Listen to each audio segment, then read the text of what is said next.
Bismillahirrahmanirrahim. Assalamu alaikum, dear students. Today we are going to discuss the new topic of class 10, class 9 biology, the chapter 2. So in previous lecture we have studied about the biological method, the method which is used to solve the biological problem, right? So here we have taken an example, and let's study the study of history of malaria. So more than 2,000 years ago, it was like a very serious and dangerous, and we can say that a fatal disease, which is malaria, which was malaria, right? And it was not well known at that time by physician and all that, but with the passage of time it was called the malaria. Now in a in forward lecture we will discuss how this malaria got the name malaria, right? कि कैसे इस malaria को malaria का नाम दिया गया. 2000 year ago जो है 2000 साल पहले मलेरिया जो है हमारे पास वेल नोन नहीं था, लेकिन एक बीमारी होती थी जिसमें चिल होता था, मतलब सर्दी लगना, बुखार होना एंड बार बार बुखार होना, 104 डिग्री का बुखार होना. तो उस वक्त जो बहुत सारे लोग थे वो इस बीमारी से मरते भी थे. देन जो फिजिशियंस हैं उन्होंने इसके ऊपर गौर करना शुरू किया, आया इस बीमारी की वजह क्या है, ये बार बार बंदे को बुखार हो रहा है, सर्दी लगती है, ठीक है, एंड इसकी वजह से डेथ हो रही है. तो मतलब कह सकते हैं इन 17वीं सेंचुरी में ये बहुत जानलेवा बीमारी थी. बहुत सारे लोग इसकी वजह से मौत के मुंह में जा चुके थे. नाउ जो साइंटिस्ट हैं या जो रिसर्चर्स थे उस वक्त, तो उन्होंने ऑब्जर्व वगैरह किया कि ये डिज़ीज़ किस वजह से हो रही है. सो डिज़ीज़ जो है हमारे पास जो है, उन्होंने कहा कि disease is more common among people living in low marshy areas.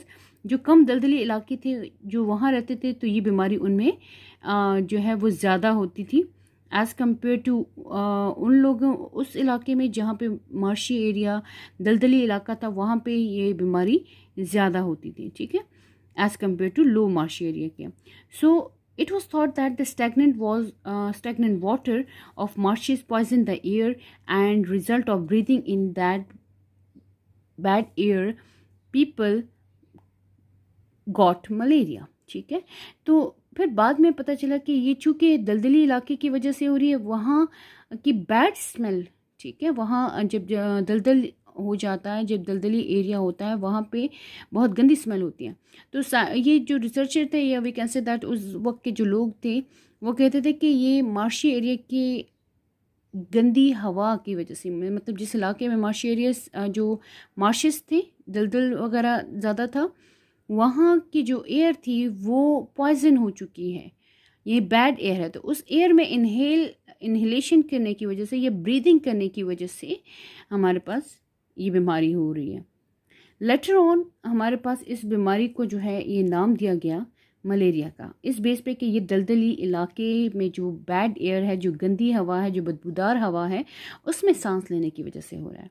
So the word it is derive from the italic word mala mean bad, area mean air, right? So for further clarification of the observation, some volunteers drank stagnant water from the marshes.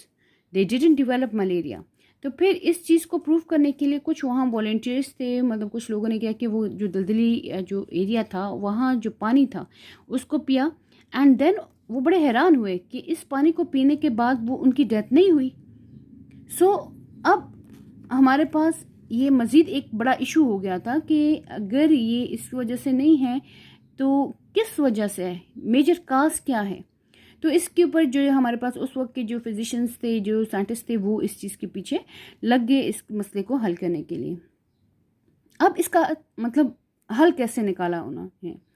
अब हल जो है वो एक naturally तरीके से हो गया कि एक इंडियन जो लेजेंड थे, ठीक है, वो किसी जंगल में, अमेरिका के एक जंगल थे, एंडीज नाम था, ठीक है, वहाँ पे खो गए और उनको शदीद किस्म की जो है वो फीवर था, बुखार था.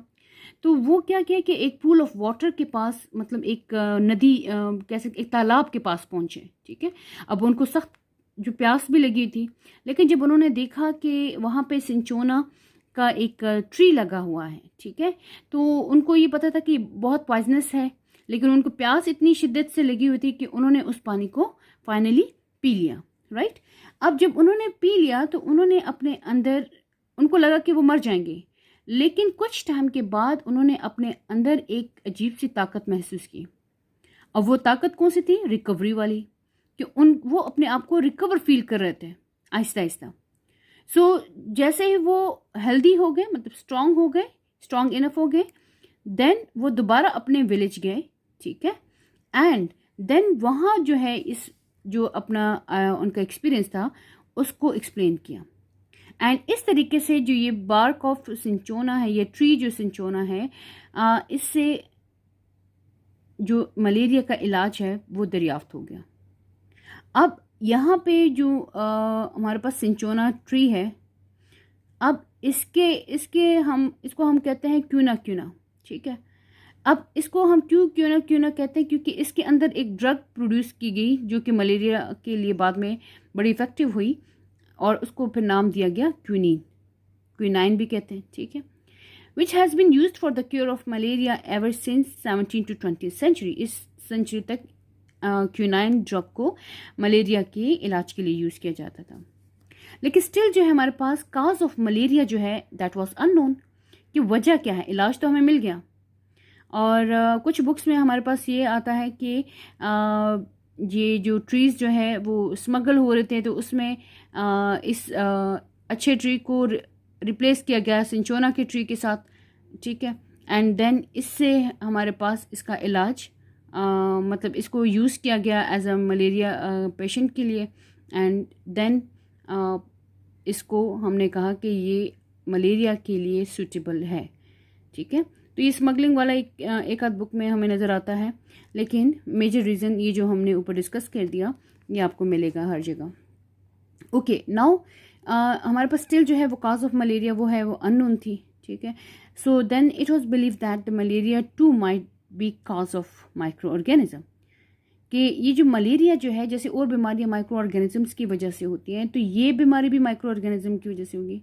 सो माइक्रो ऑर्गेनिज्म मीन जो आपको नेकेड आई से नज़र नहीं आते, ये आपको अंडर माइक्रोस्कोप नज़र आएंगे। तो ये भी एक इनका पॉइंट हो गया। अब उसके बाद हमारे पास क्या आ गया कि ये एक बायोलॉजिकल प्रॉब्लम आ गया, ठीक है। तो अब इसका पहला मेन रीज़न हमने क्या फाइंड आउट करना है कि काज ऑफ मलेरिया क्या था। तो वहाँ लेवरॉन हमारे पास इंडियन फिजिशियन जो आर्मी थी इनकी पोस्टिंग हुई थी, एंड इन 1878 इन्होंने सर्च करना शुरू कर दिया काज ऑफ मलेरिया पे। इन्होंने क्या किया कि वो जो मलेरियल पेशेंट थे या जिनको बीमारी थी चिल और फीवर की, तो उनका जो ब्लड है वो अंडर माइक्रोस्कोप सर्च किया, ठीक है, उनको एग्जामिन किया।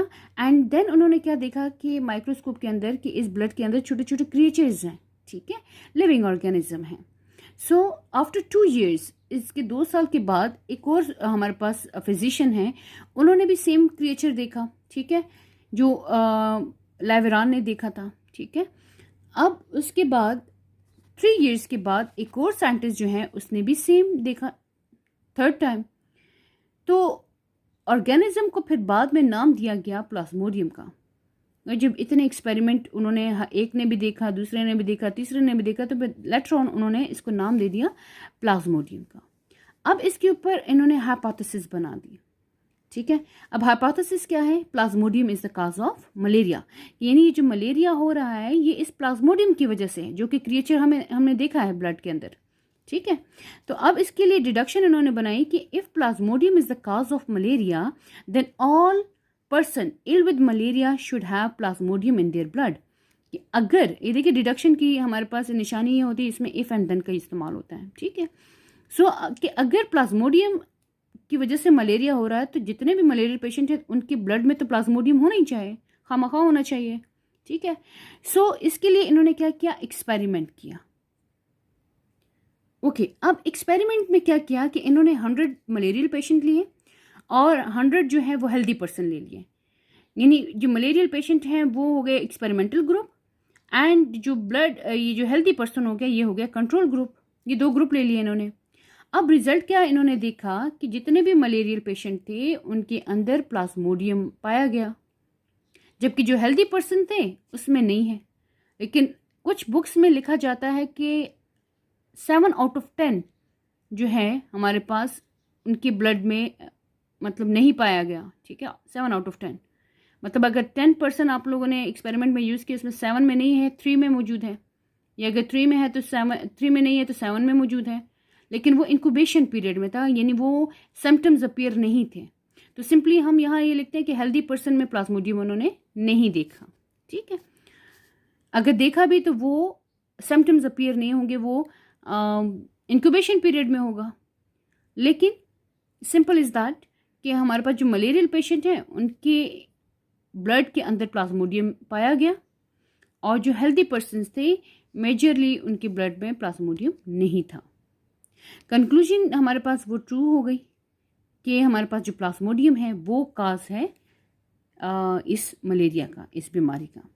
अब उसके बाद हमारे पास अब नया एक दूसरा प्रॉब्लम आ गया। एक प्रॉब्लम हमने सॉल्व कर दिया, दूसरा प्रॉब्लम है कि प्लाज्मोडियम ब्लड के अंदर गया कैसे, how plasmodium gets into the blood of man. So इसके लिए ऑब्जर्वेशंस हमारे पास पुरानी जो ऑब्जर्वेशंस थी उनको भी स्टडी किया गया, जिससे मलेरिया इज एसोसिएटेड विद मार्शिस। ठीक है, कि पहले कहा जाता था कि जो दलदली एरिया है तो ये मलेरिया उससे रिलेट कर रहा है।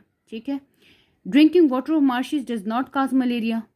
ठीक है, ये ऑब्जर्वेशंस थी, पिछली पुरानी ऑब्जर्वेशन को सामने रखा गया कि अगर मार्शी एरिया का पानी पिए तो उससे भी मलेरिया नहीं होता, लेकिन जो मलेरिया है वो मार्शी एरिया से एसोसिएट कर रहा है।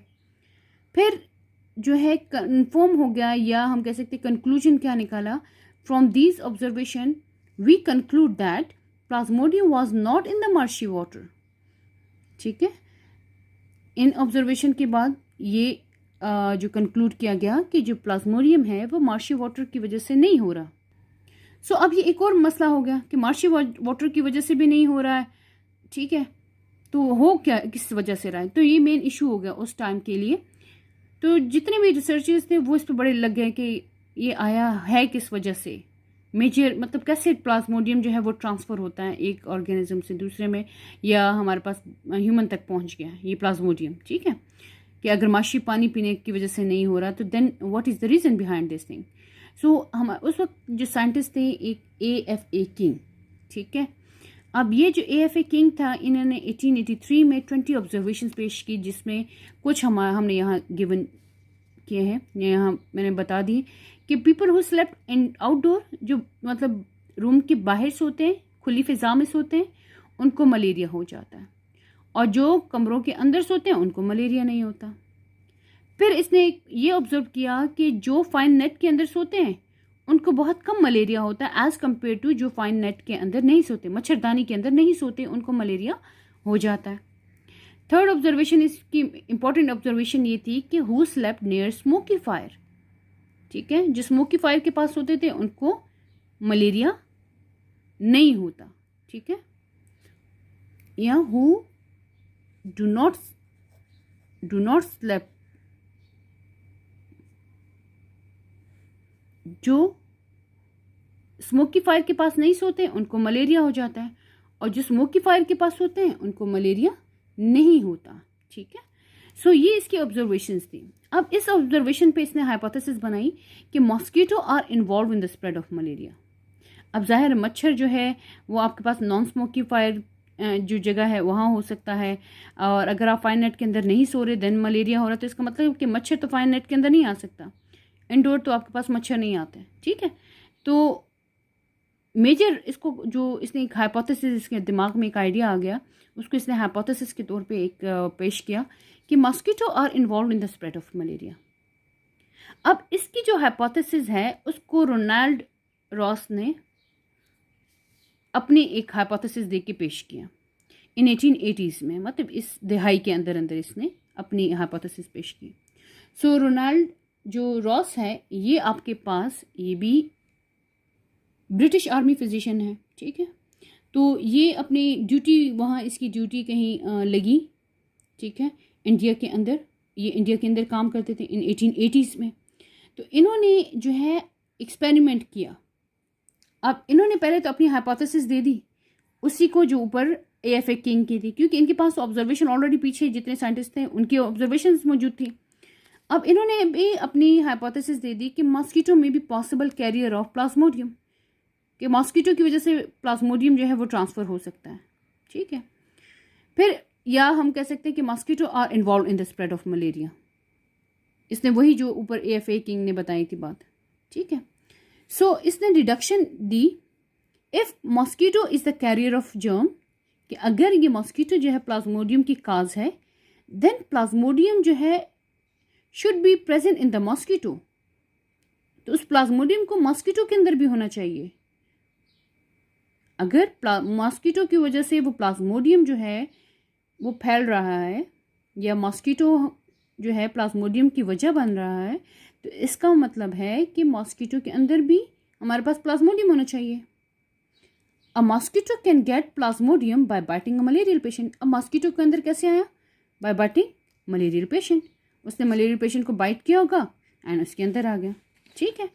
अब इस बेस पे इसने क्या किया, हमने यहाँ हमारे पास है जी एक्सपेरिमेंट। अब इसने एक्सपेरिमेंट क्या किया कि इसने 2 मॉस्किटोज लिए, एक एनोफिलिस मॉस्किटो एंड क्यूलिस। अच्छा, बात यहाँ है कि फीमेल एनोफिलिस मॉस्किटो जो है वो बाइट करती है, मलेरिया की काज या मलेरिया के स्प्रेड में रोल प्ले करती है। अब क्यों? क्योंकि फीमेल जो मॉस्किटो है उसको अपनी एग प्रोडक्शन के लिए, एग लेइंग के लिए जो है वार्म ब्लड चाहिए, ठीक है। सो जिसकी वजह से वो ह्यूमन का जो है वो ब्लड चूसती है, जिसकी वजह से उसके जो एग्स हैं उनकी ग्रोथ होती है। सो जो फीमेल है they play important role in the spread of malaria. ये एक इम्पॉर्टेंट पॉइंट है, यहाँ आपने इसको जहन में रखना है। अच्छा, इसने क्या किया कि 2 मॉस्किटो लिए, एक एनोफिलिस ले लिया और एक क्यूलिस मॉस्किटो ले लिया, ठीक है।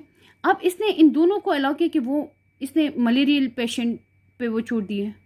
अब इन्होंने मलेरियल पेशेंट को बाइट कर दिया इन दोनों मॉस्किटो ने। अब देन इसने क्या किया कि इन मॉस्किटो को अलाउ किया कि वो बाइट करें हेल्थी स्पैरो को, ठीक है। अब इसने वो एक रूम रखा, तो उसी रूम में स्पैरो भी छोड़ दिए, तो वो क्या है, डेफिनेटली ये मॉस्किटो जिन्होंने ये मलेरियल पेशेंट को से ब्लड सक किया था, अब उसने बाइट कर दिया हेल्दी स्पैरो को, ठीक है। हेल्दी स्पैरो मीन कि इनके अंदर कोई प्लाज्मोडियम कुछ ऐसा सिम्टम नहीं है, इनका ब्लड चेक कर दिया था पहले से।